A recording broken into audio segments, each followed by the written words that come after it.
Good morning this morning. How's everybody doing out there in Buckeye Nation? We have a interesting nugget for you to all listen to this morning. Hope this video finds everybody doing really well. If you don't mind, smash that like button. It absolutely helps us. You know what else helps us? Subscribing to the channel, and it's absolutely free, costs you nothing. Uh, that it would mean the world to me if you would subscribe to the channel. And if you really, really like the content, ring the bell so you get notified when we go live, when we drop new videos, so you never miss them. Also, if anything in this video strikes you, make a comment, put a comment down in the comment section. That also helps the algorithm, shoots it out to more Buckeye fans, much like yourself. We really do appreciate all the feedback we get from all the great fans out there in Buckeye Nation. And again, thank you so much for being a part of the OHIO podcast. Visit our website, theohiopodcast.com. There you can find links to our merchandise, our online store. You can find links to, at the bottom of the page, you'll find links to the roster, the schedule, the transfer portal, comings and goings. We have articles every single day covering football, basketball, the Olympic sports, hockey, including men's and women's sports too. So we try to do our very best to feed that hunger that we all have as Ohio State fans. All right, Ross Bjork. Ross Bjork, athletic director at Ohio State. First, by the way, congratulations, Ross, winning a national championship in football your first year on the job as athletic director. Dude, hats off to you, my man.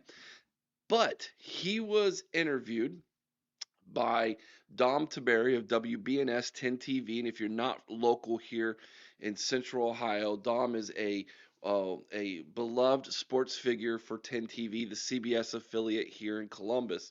And he's interviewing Ross Bjork about Ryan Day's contract extension that will now run through, I believe, 2031. He gets a little bit of a pay bump. I think he'll be the second, if I'm not mistaken, second highest paid coach in college football.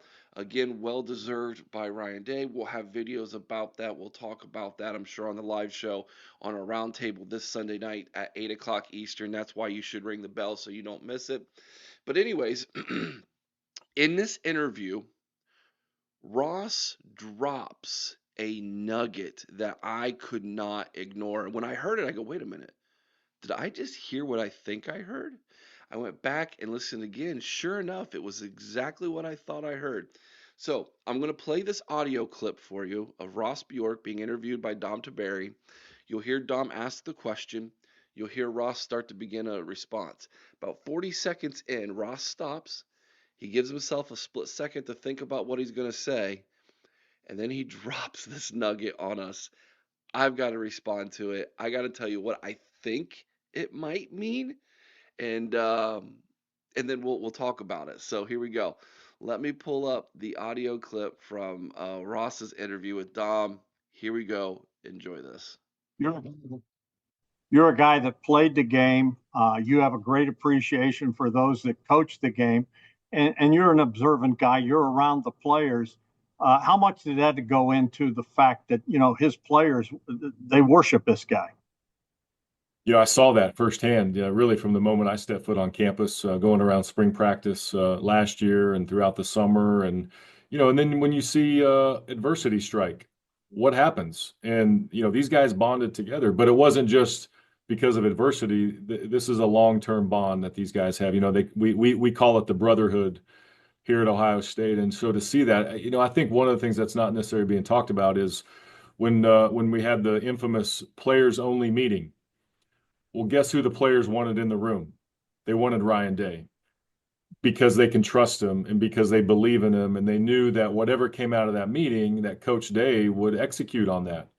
And so I think that's a really powerful synergy that he has with our players and just the families. And we have a family committee that's formed. We have a parents association that has leadership.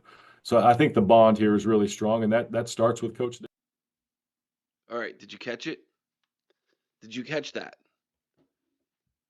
We had a players only meeting.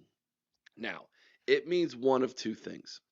He's just including himself with the team by saying we, meaning the players only had a meeting and I'm a part of this program, and so we had, right? And he wasn't a part of it.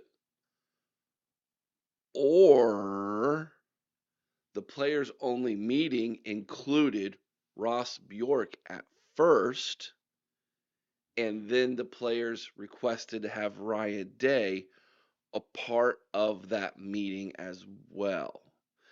If the latter is what he means by that, and my follow-up question would have been, so were you a part of that initial meeting? That would have been my follow-up question. Um, if he was, right? So the players have a players only meeting on Sunday. And if he was, that meeting has a completely different meaning entirely. So let's let's go ahead and for the sake of this exercise, let's flesh this out. Let's go down that path. And I'm going to put an asterisk right here. And some of you might not agree with what I'm about to do because you might say, hey, that's really not what he meant. We don't really know because there wasn't a follow up question. Maybe when he said we, he's just saying the players and he was including himself in that as a part of the program and he wasn't actually there. But for the sake of this exercise, let's believe that when he says we, it was players and him. Now, not every player was a part of that. We know that. It was probably the majority of the team leaders, the upperclassmen, the captains, the seniors, etc., right?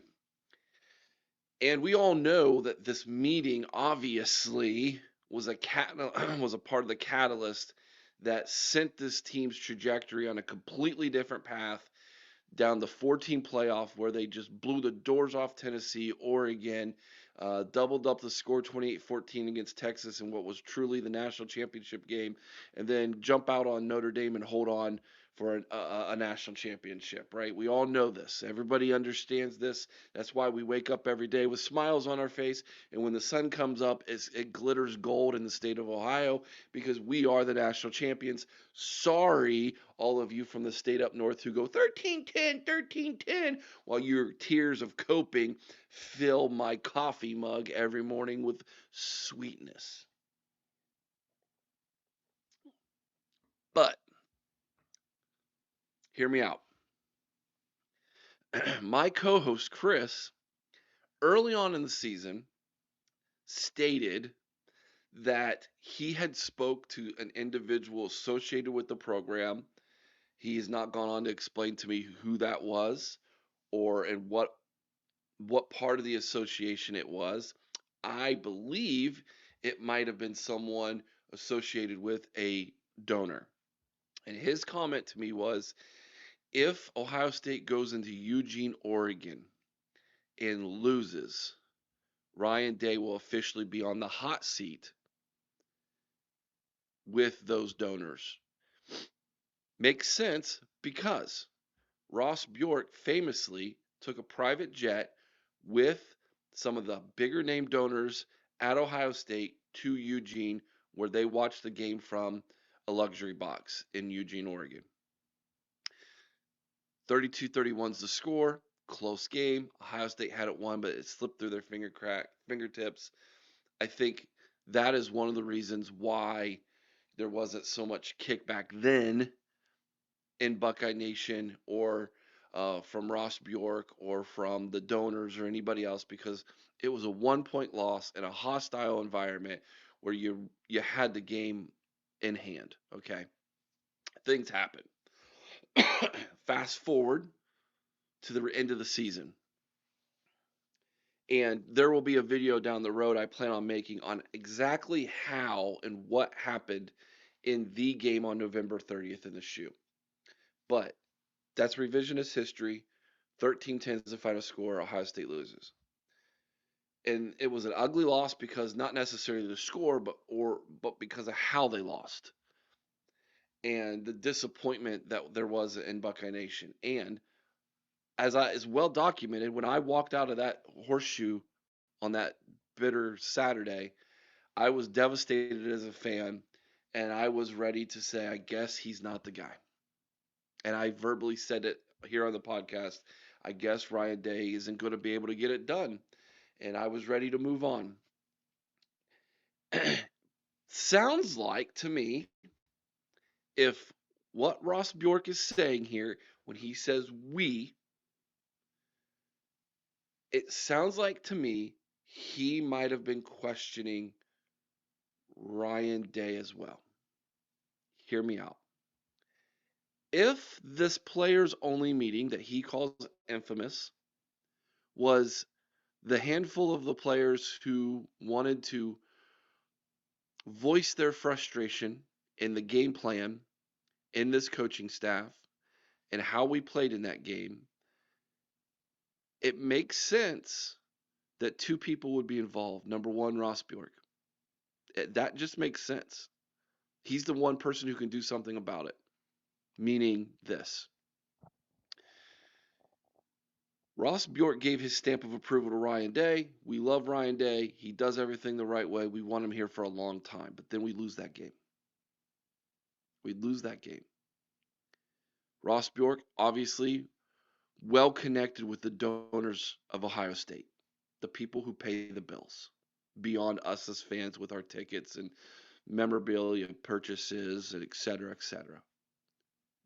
The donors keep this thing going. Those donors obviously irritated, rightfully so. So was a lot of Buckeye Nation. We did a poll here. We had a huge response in the poll. 33% of this fan base said fire Ryan Day. 33% of this fan base said keep Ryan Day. He's great. How could you get rid of him? The other third, the people in the middle, were let's see what happens in the college football playoff, and then I'll make my decision one way or the other. Okay? So Buckeye Nation was very split on what to do. I believe Ross Bjork was as well, because he's in constant communication with those donors. Absolutely. There's no doubt about that. He has to be if he's going to do this job. If he meant by saying we that he was a part of that meeting, whether he instigated it or the players instigated it and wanted him there, he's there for two reasons. Number one, to gauge the pulse of those players and to figure out what they're thinking, why they're thinking it, and what to do moving forward. Two, he's there for Ryan Day. How close was Ryan Day, who just got a contract extension, who just got a pay raise?